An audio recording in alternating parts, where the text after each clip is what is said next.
Yo,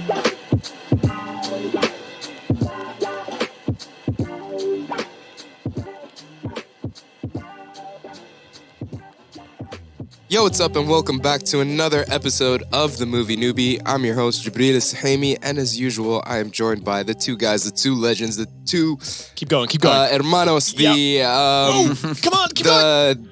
The fellowship of the movies. Shit, damn it. Oh, you almost had it there. I almost had it. It was almost the return of the Yeah. king. Shit. Yeah. Anyways, we're here. Raph, how about you say hello first? Oh, man. How about in a haiku? Ooh. I feel so damn good. It feels really nice to be. Let's get it going. Nice. Wow. Nice. Yeah. Haiku. Do you want to try that? Or No, I do not. I don't know how to follow that. I actually don't know what the meter of a haiku It's is. 575. Yeah. 575. No, I'm good. Thank you. I would like to. Hi, I'm Oliver. Nice to be here. I would like to say it feels good to feel good, and also like I want to like represent some class 95 here, some like Singapore class 95. Sounds good, feels good. Wait, is that a radio station? Yeah. It's Gold 95. Sorry, Gold not class 95, 95. Class of 95. I thought you could reference like some complex thing, Yeah. the rap freshman of 95. Also, I'm here kind of begrudgingly, y'all, because I got kind of not given, but proposed tickets to watch Streetcar Named Desire with Paul Mescal. But I had to turn it down because I'm here in the fucking studio with y'all. So Try and sound a little excited. Y'all better be thankful. I turned Paul Mescal down for y'all. So wait, we have to thank you for doing your job and coming up and showing up for your theme. You know what? We booked a studio. Semantics, Wow. bro. Say thank you for shit. Well, we're here for another episode of the Yo What's Up show, where we talk about pretty much whatever the fuck we want to talk about. Yeah. And we So- swear. Yeah, we swear. Well, I We've got the always swear. explicit sign on this podcast. Yeah, we do. We got that. E. Yeah, we'd get copy striked or whatever it's called on NC-16? YouTube. Yeah, NC-16 or R21. Well, yeah, since we've talked about like LGBTQ, it would be R21, right? In Singapore? It would be. Yeah. Yeah, in Singapore, it would be R21. Yeah. Interesting. Anyways, so what's the topic of the day? Who wants to go first? Actually, Ollie had the topic of the day, I think. Yeah, well, I just had an idea. I think I mentioned this to you guys briefly before we started recording, but so we've been talking about the Oscars a lot. By the time this episode comes out, it will have been a few weeks since the Oscars took place. But something that people were talking a lot about after the night was Quan's speech and how moving and inspirational it was. And I think we can all agree it was pretty wonderful. Like he's in addition to being a really cool actor and a legend of the screen and big plus for AAPI representation, he also just seems incredibly sweet and like really genuinely happy to be there. So when he got up on stage to win, he was so genuinely moved considering how long it's been since he was in the spotlight. And he had this line where I think he was looking straight at the camera and he said, "Never give up on your dreams." And it elicited this massive, thunderous applause from the audience. And then I've seen a lot of people since that say, never give up on your dreams, y'all. But it got me thinking, like, is it always a good idea to never give up on your dreams? So all three of us here in this room, we have dreams like everybody does. And I think to one extent or another, we're all pursuing them. Pursuing those dreams in terms of our like career aspirations. And I think it's good to keep the faith and keep going because that's what, the people that make it are people who didn't give up on their dreams ultimately. Yeah. But as we know, most of the people that pursue their dreams do not win Oscars and go up on stage. A lot of them, it doesn't work out for them a lot of the time. At least when it comes to, let's just look at it specifically in terms of making it in the arts, And so is there a time where it's like sensible maybe to not pursue your dreams and to think about prioritizing other things like your own well-being or having a family or just being in a place of security or not pursuing the dream if it maybe if it's not good for you or healthy for you anymore. So yeah, I just thought I'd open the floor up for discussion there. Yeah, that's a really good topic. I think when you first proposed it on the group chat, I was like, "Damn, this is gonna spark some interesting conversations." Yeah. I mean, we're all to a certain degree, if not actively pursuing our dreams, we're all artists. We're all in or have been in the industry in and out. So we all kind of get this, right? I think for me as an actor,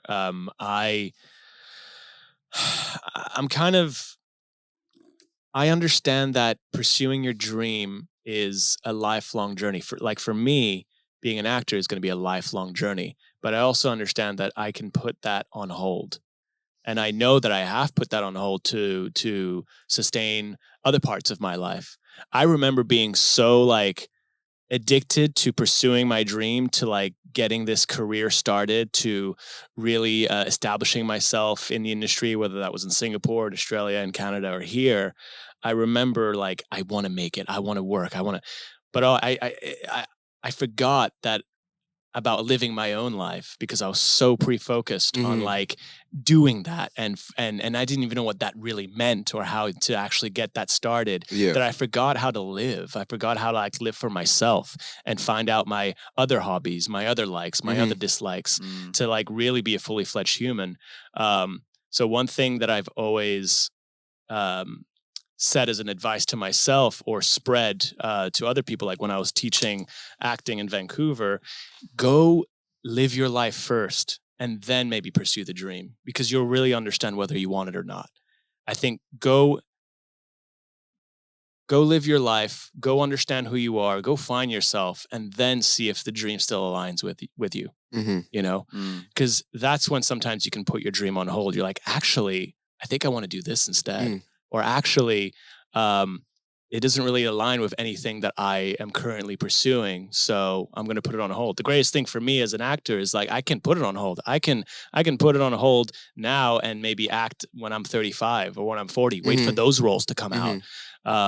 So for me, it's a lifelong thing, and I don't mind putting my dream on hold in order to pursue something else. Right. Yeah. I guess I have the similar sentiment towards what you're saying. It honestly depends on what you think the dream is, right? Sometimes you don't even know what the dream is. Like when I was younger, I wanted to be a musician up on stage, playing guitar and in a band. And as life went on, that obviously became less important to me. I discovered new things. And obviously even things that were outside of my control, like bands weren't really popular, they weren't really seen. There was a rise of electronic music and hip hop, and then my ideas in music kind of diverged into another thing. But I also always pursued as many things as I wanted. I never really had a sole thing. So maybe if my dream was to be a musician, I figured okay, I don't have to be the artist. I could work around that area. It's not the end all be all. If I don't become an artist, then the dream's over. I think working towards a goal is just as beneficial as achieving a goal. And sometimes when people set things that are too far away, it can be quite difficult to actually achieve. So it's honestly about how you put your point of view and how you see accomplishment. Yeah, so when I heard that speech, because I loved his performance, and I say the same thing as you.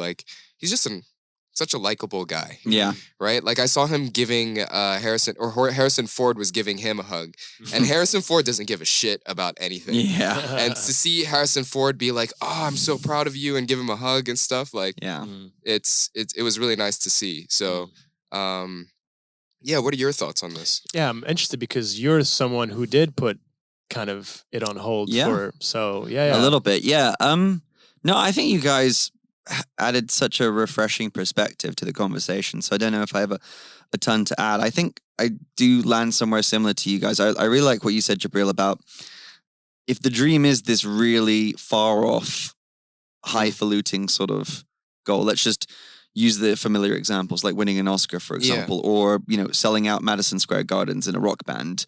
Then maybe that is going to be an ultimately an unlikely and a really punishing experience for you, because that's a really, really rare thing to accomplish, and it's really difficult, and there's a lot of things that are out of your control.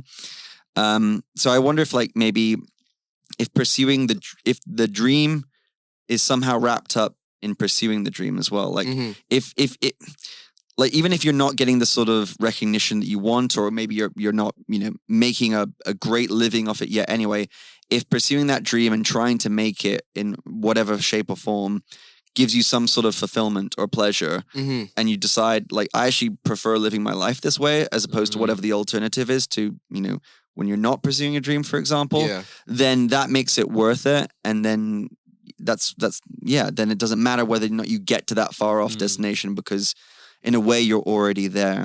Yeah. And that thing of like, again, like I reiterate the point of like knowing yourself, because once you know yourself, you carve out the dream differently. Like right, when I was younger, sure, that was the same thing. I had the same idea of like making it, to the red carpet. You see the flashing lights. You see the flashing lights, and then you grow older and you rehearse your Academy Award speech in front of the mirror all the time. But it's like, it's one of those things where you adapt to your circumstances, to your journey, and you learn to appreciate other things, and you carve out something else that's just as enticing and exciting, because you're like, oh my God, I'm not trying to maybe win the Oscar for now. The thing that I'm trying to do is just to be a working actor, and that's giving me excitement just to work as an actor, right? Yeah. So it's really getting to understand who you are as a human, so then that dream also molds itself to your compatibility. Being like flexible about it as well, like looking at your dream as almost like it's made out of clay, as opposed to something that's made out of marble, and that it can change and adapt and be molded over time. Because what we wanted when we were 16 is not the same. It's unreasonable that we wouldn't want the same thing exactly when we're 30 or 35 or 40 or however, whatever age. So it's important to be in constant dialogue with yourself about what that dream is and what it is that what actually makes you happy. Because there's another thing. There's some people who decide, I've had enough of it, the quote unquote dream. And the dream for me now is maybe do something that gives me like other sorts of pleasures, or being around my friends and family, or getting to travel. Like a huge example of that is Mr. Malcolm in the Middle, Frankie Muniz. He like said, okay, I'm kind of done with acting right now. Well, he'd also made like a lot of money. Oh yeah, he made a lot of money, but like, there's so many countless actors that would still continue and go on. But he was like, my passion is in racing cars. And he now, I think, is on the grid for NASCAR. And he worked towards that, and he realized that that's what his passion was. But then I get where the critiques of this kind of conversation comes from, because like it can't all be positive. And there's certain... It falls under the category of maybe like mental health, and maybe you see a lot of people that quote unquote achieve their dream. Like, let's say, taking a reference out of football, Jesse Lingard. He was someone that dreamed his entire life to play for Man United, got there, started to play for England, got the shirt, he scored and had massive success with what he did. And then because of certain things, maybe like he found out that he had other passions, he liked doing other things and get criticized for it. And then just falling away from something that maybe that was his achievement, and then now it kind of... He kind of got it. It kind of got it, and then it's like, how do I go forward from here? It can be a very... It can stale you a little bit. Or you can see it with loads of these like child actors. I think that's where I can see it being a little bit detrimental, because you can get a little glossy-eyed, I guess. You want to see something, and you kind of put something fake into your head, or I'm not sure if I'm saying it correctly. But it's I think what you're bringing out is what I experienced as an actor. It's waves, man. Like, you'll never catch the same wave, and you'll also never catch consistent wave. Consistent work does not exist in our field. It's not something that, if that's something that you're into and that you're like, yes, I'll be working, like, no, change your mind of that immediately, because you will never work consistently. It will be waves. You'll have a great wave at one point, and you're going to feel as high as can be and mighty and great. and then that's going to die down, and you're probably going to have like your next wave might not come for another 5 to 10 years, or it'll come, the next morning. But that's what you have to understand. It comes in waves. Yeah. Like me now not getting work after last year, getting like quite a consistent amount. Now I'm experiencing this low tide, and I'm like, oh fuck, it's not nice. But also I've experienced it enough to know like it'll come again. Just trust. Keep doing the work. Trust yourself. Trust the process. Exactly. Yeah. But like just looking at the flip side for a moment, because I think part of the reason we brought this conversation up is I think I really like how we're being a little bit more abstract about what the dream is and about fulfillment and all that. But if looking at it in more literal terms, I think the reason I wanted to talk about this and why I've heard this being brought up in other places is because I think there is an obsession with things like achieving your dream at all costs, or sunken cost fallacy as well.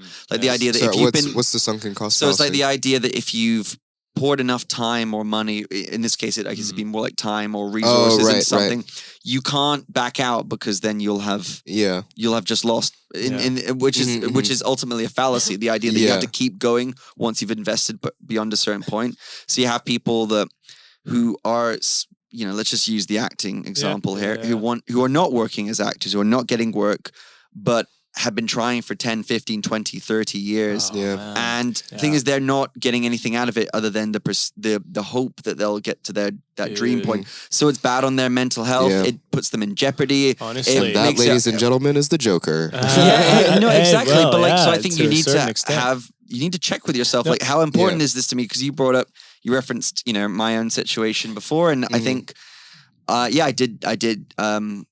I've moved to another industry in the past, and I still keep various interests, but at the same time, I think at the point I did take a step away temporarily from film and TV, which is what I was predominantly doing before. It was because I had a conversation with myself, and I was like, this current situation is not working for me. It's not making me happy, and I have other priorities that I may not have had before. And I think it's important to trust that, but also know that you can come back to it, because like you said, not everything works on a straight trajectory. You don't have to look at milestones when it comes to age either. I think, you just, And opportunity can be somewhere else. It's not always in the linear path that you think, you're going ahead in this path, and you think that the opportunities will come because you're on this path. It could be in like the fucking next street. It could be somewhere else entirely. Well, it's like Brendan Fraser, right? Yeah, absolutely. Yeah, he's a fine example. Talking about Harrison Ford, he was an out of work actor, and then I believe he also knew he had experience as a carpenter. Yeah, so he was making money as a carpenter, and I think he'd all but given up on acting, and then he gets a job as a carpenter, and guess whose house it is? Mr. George Lucas. Guess who calls him up when he's casting his next movie? So just like that, I think it's good to say to yourself that like you can do something else, because an opportunity could just arise from that, from you changing. Like I am adamant and I love change. I embrace change, and I feel like we should all embrace change every now and then, because it can offer so much. Yeah. And I just maybe like a last point to put onto the success in your field, and like maybe just getting credit, like getting an award or whatever, doesn't have to be the dream. No. Just being there could be the dream. For sure. Just to maybe finish it off with that, like, for sure. No matter what, it's basically what you put into it. But I just realized, sorry, I just got like super self-aware. This is such a nice conversation. Yeah. Really enjoyed this. Nice, Very nice. I thought it was going to be a lot more potentially downbeat than it ended up being. So I'm really happy about that. Yeah. I mean, this is this kind of conversations. Like, I love it. Yeah. Do more of these. We should have more of these. Yeah. And back to dumb stuff. So what else? So another thing that comes in waves is the fucking constant stream of Pedro Pascal series that have been. I thought you were about to make a cordyceps reference right there, like the wave of like fungal infections. The waves of fungal infections. Speaking of fungal infections, have you seen The Last of Us? Nice segue. Smooth. So we're gonna be talking about what we've been watching, and as the usual segment in this show, and we've all pretty much wrapped up with The Last of Us season 1. We have indeed, as has half of the world, it seems, because it's a super popular show. It's a hit. Yeah, it's an HBO hit. It's probably been, like it wrapped up maybe about a month ago since this podcast has come out. So yeah, if you haven't watched it, then whatever. Spoiler we're spoiling alert. it. Yeah. We're spoiling. Well, we are spoiling it. We can put a little, we could always experiment with putting a little bumper at the beginning. Like, Bumper sticker. we're going to bring up Last of Us spoilers here. Skip 5 minutes ahead if you want to. Yeah, But Could that's try what that. they do. Yeah.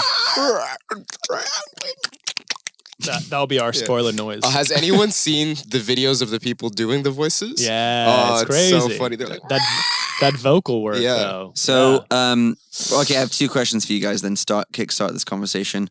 First, did you play the video games before watching the show? And then 2, what did you think of the first season?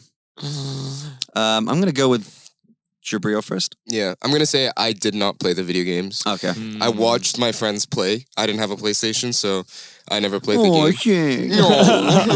If only Microsoft made good games. Well, I mean, they had it on the They had it on the PC, but I just never got it.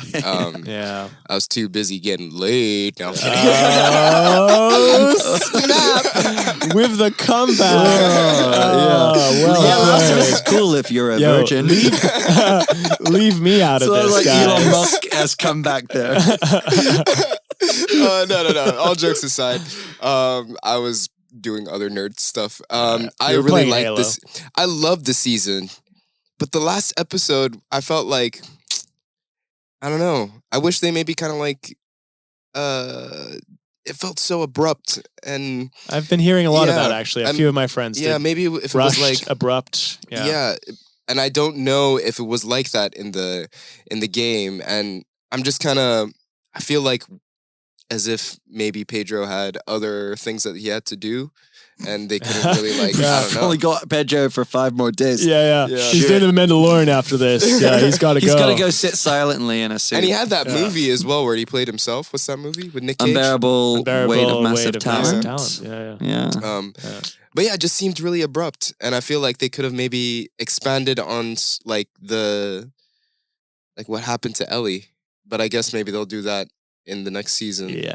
That's for part 2 stuff right Yeah. there.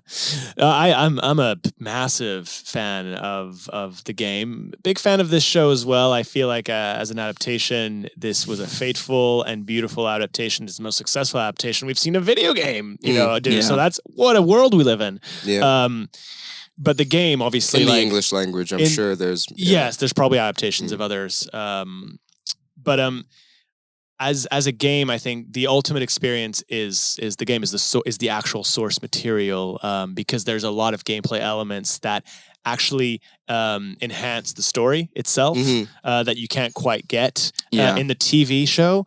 So I feel like the TV show is a great thing for like non-gamers and people that don't know the game, because it's just a great immersion into this like awesome world. But there's just something they won't quite get because of the gameplay element that adds so much to the story. I mean, I can see it. Like, I can see it when it's happening. There are certain things that, like, my mind will go, like, this is what it probably looks like in the game. Ellie, grab me that ladder. Yeah, dude, that was the game moment. That was the game moment. That was the game moment. Which, like, cool. Like, they did sprinkle here and there elements of that world. Like, oh my god, I did that. Also, in the I game. feel like in the last episode when he like full on takes down about like 30 people, like that's a video game thing that would never happen in real life. That's like when you're in a video game, you end up killing about like approximately 4,000 people. Yeah, for sure. But I will say I'm with you there. I feel like, especially maybe the last 2 episodes, just felt like I was like, oh, they're the shortest episodes of the whole season. Like, why is that? Usually, you get finales as the bigger episodes, and especially HBO. HBO are known to do that. So it did feel a little rushed, just a little like short.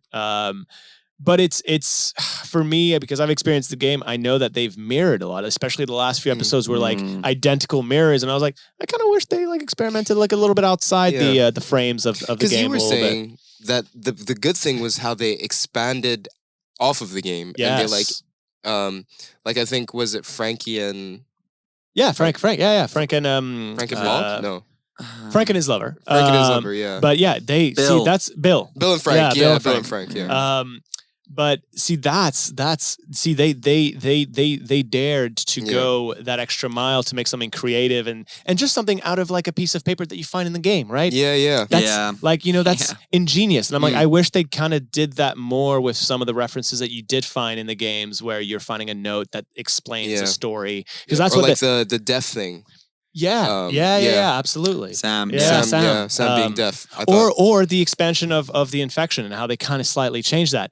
That was my biggest my biggest drawback.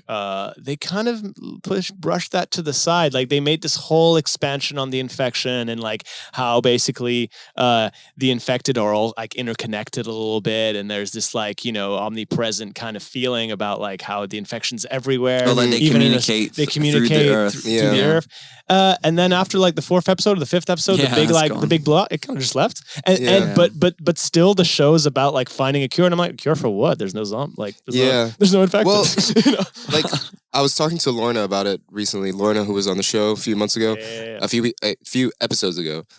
She was saying that she noticed the fact that there was no zombies or whatever infected anywhere, but it was to highlight the fact that actually humans are the ones that you should be afraid of. Yeah, it's that classic. Yeah. It's almost become a bit of a trope at this point that when you have a zombie show or a movie or book, the twist is that but it's people that you really need to be afraid of. The humanity, when stripped to its most scared state, basically, or to its bare essence. Exactly. They're the real monsters. I'll just chime in and say I actually was pretty positive on the season overall. I have played the games before, but it had been quite a long time, almost 10 years since I'd played the first game. Right. So I'd forgotten a lot of everything that had happened, actually. Yeah. And so I remember like I was watching it with my partner and she was like, oh, this is really cool. I was like, yeah, this is really cool. I was like, wow, this is amazing. And then I remembered that it actually was taken straight from the game, basically, but I had forgotten. But I liked where they expanded on it in certain areas, like the Bill and Frank episode. I really thought the high point of the series or of this whole adaptation exercise was how they developed Ellie and Joel's relationship even more, particularly with the portrayals of the performances from Pedro Pascal and Bella Ramsey, who I thought was the highlight of the series. I think the voice actors who played those characters in the video game are phenomenal as well. They did a really good job. And they did cameos. Troy Baker and Ashley Johnson. Exactly. And I'd like to say in that last episode, it's like warmed my heart and brought me to tears, but it's literally Ellie, it's Ashley Johnson bringing Ellie to life twice. Yeah. Also, you know who Ashley Johnson... and also she kind of looks a lot like Bella Ramsey too. Yeah, but also you know who she also played? She was the voice of Gretchen in Recess. Oh no way! Oh shit! Nice. Which I always love to think about. Yeah. Talented voice actress. But yeah, I actually thought the last episode was fantastic, one of the best of the season. And I liked that it was short because it felt like they didn't feel a necessity to stretch it out just because it was the ending, and that they wanted to finish it just sort of focusing on the characters of Joel and Ellie. But then there were low points too. I thought the addition of Kansas City and the Melanie Linsky character, what was her name? Was it Catherine or Kate or something like that? Catherine, I think. I love that actress. She was the like on the 4th and 5th she was episode. like running the Firefly resistance in Kansas City. And she was kind of evil. She was like evil. She was set out to like murder Sam and and she's so that wasn't in the game. No, that wasn't in the game. Okay, yeah, I hated her.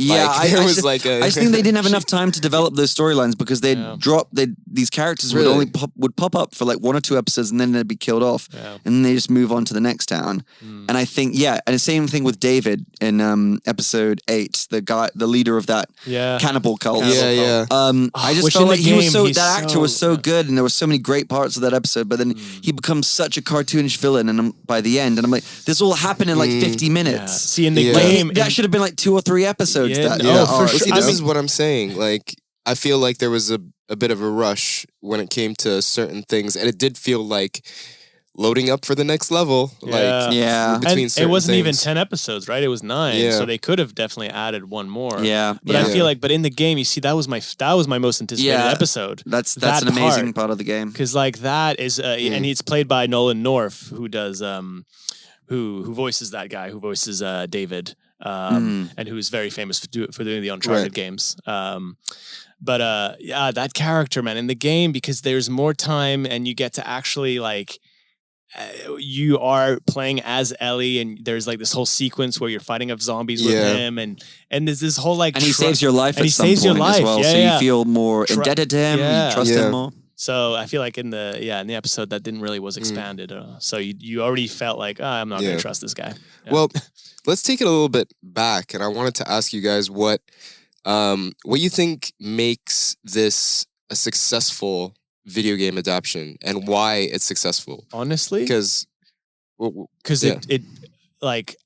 it just beautifully translates on the screen. Like it's as easy as that, which is why they've just so easily mirrored scenes. Yeah, because it literally translates perfectly on the screen. Well, like the game came out at the height of like Walking Dead and 2009. Yeah. So like I feel like the game was a cinematic game, which was kind of new at that time. Well, not new, it was like, I mean, Gear of Wars had come out like just a couple of years before. Yeah, and Uncharted did a lot of the cinematic stuff. I think like Naughty Dog in particular, they were really upgrading or like expanding on the possibilities of what you could do with video games as a storytelling mechanism or as a cinematic enterprise. Which is a long way from their Crash Bandicoot. I was going to say, or Spyro. But they were the kind of the first gaming developers that like wanted to make a cinematic, which you get in Uncharted. Like Uncharted, those games, like they were purely cinematic, you know? And I think it was like the perfect culmination of like story, the type of video game. Because like, let's say Halo, for example, which came out last year as well. Yeah. They weren't allowed to have the same rights, so they couldn't operate in the same universe. Similar to like Lord of the Rings. There's also like that like having an alien or like having these like crazy fantastical like, you know, super big machine gun with like lasers shooting out. I think it's harder to capture for the screen. Yeah, and also Halo's a space opera. Like you have to, I don't know, like to do that well is it's a lot more complicated, whereas Last of Us feels more grounded and real, and like there's more that even when you're limited with stuff, you can still make like a cohesive show out of it. And again, the writing's brilliant. And it's the two Neil Druckmann is actually attached to this project as a showrunner. You know, which is a big wrote deal. Most of the episodes. So that's huge. That's what you need, man. You need the actual brains behind the operation to have control of this creative, project. Yeah. Well, that was another excellent conversation. Could do a whole episode on that. Damn. Yeah. I love this. On a roll. Well, Guy, who didn't even want to come today. I know. How about you introduce your theme? I'm regretting it less now because of these conversations. Nice. Well, our resident actor is taking over the theme for this month. Sure. And he's got something really interesting. I always talk about this, I think, on every episode, and yet he's doing the theme. So yeah. I know I stole it from you. No, no. I think it was we're both fans of this, right? But for my theme, I want to take a deep dive into the camera technique, the continuous take. And I want to call this theme "Keep Rolling."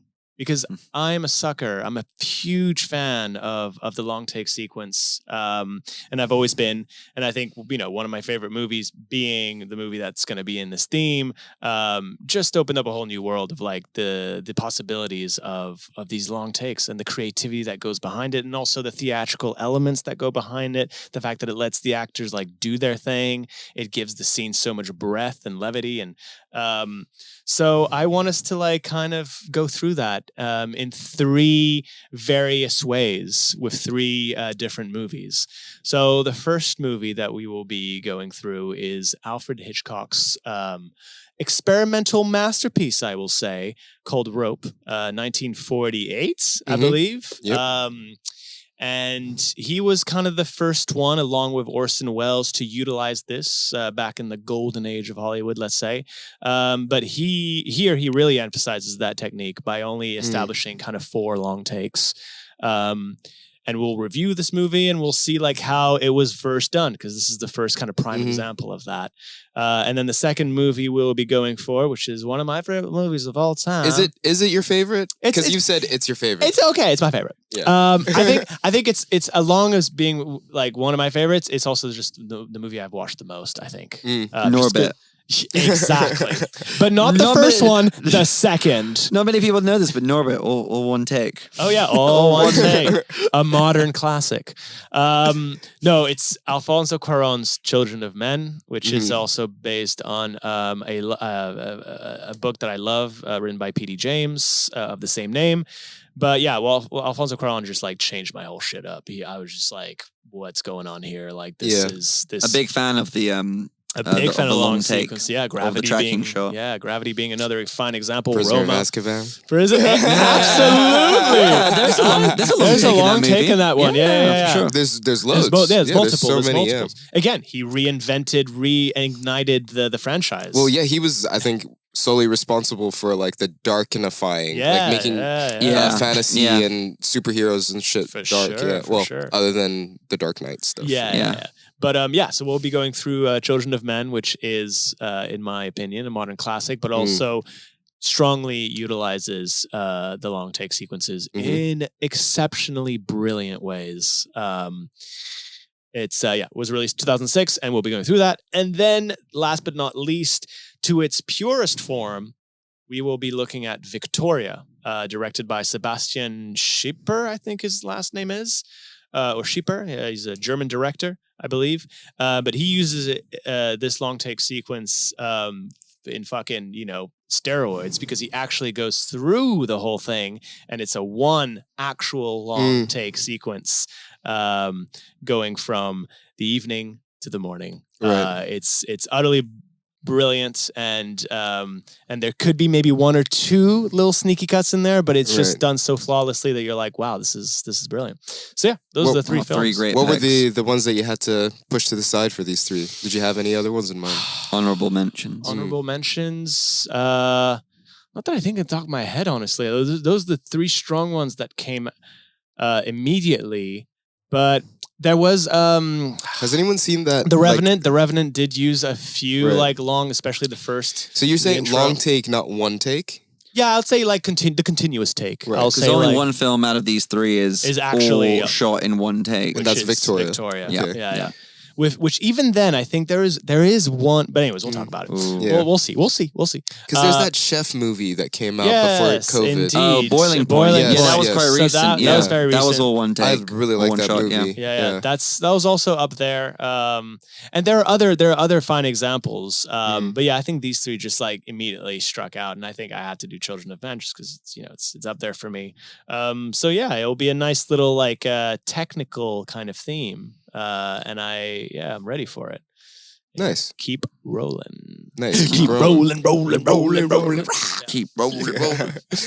All right. I'm excited. Well, I guess that's the end of this episode. But before we go, Goodbye, my lover. since it's April, we've got a little thing coming out at the end of this month. You read You my know mind. what it I thought I is. was going to have to chime in and say this. You want to But- take it this time? but- you take it, my guy. Oh, yeah, But sure. may I Okay. say, like, before we talk about that, like, what else is happening in April? Can't think of anything. Okay, wow.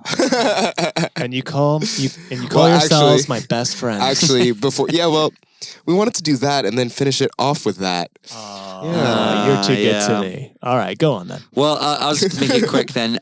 So April 30th, Sunday.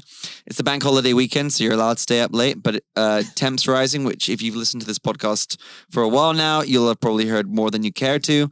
But Temps Rise is coming back. We're doing a new gig, a new show at Behind the Wall, a great venue in Hackney. And as I mentioned, it is on Sunday, April 30th, bank holiday weekend. So you can stay out late. I'm going to be performing that evening. Jabriel's going to be performing that evening. This time I'm going to be a soliloquy from No. Richard II. We're still in negotiations on that, but a lot of great musicians are going to be performing, and it's going to be a sick vibe, and all of the money is going towards charities as usual. In this case, it is Red Nose Day. We're going to be dropping some mixes as well in anticipation of this event. But yeah, get your tickets on Resident Advisor. We'll probably like knock a link back in this release. Yeah. Nice, Yeah, we'll do some that. music, some live theater. It's going to be great. It's going to be great. Sure. Yeah. Whatever, dude. Yeah. Anyways, before we go, we also have to say, because a few days after this episode comes out, our little resident actor's turning 30. 30, flirty, and thriving. So, instead of leaving us a 5-star review, can you please leave us a 5-star birthday wish for our friend Raph over here? Very sweet. Yeah, share, comment, subscribe. You know, that's what we want. We want hella birthday wishes for our Hell yeah. Yeah. Give me them champagnes. Give me them bottles of Moë's. All right, and we're gonna end this one here. Stay tuned. The first movie we're gonna do is Rope, and catch you with the next one. Ciao, ciao for now, my people.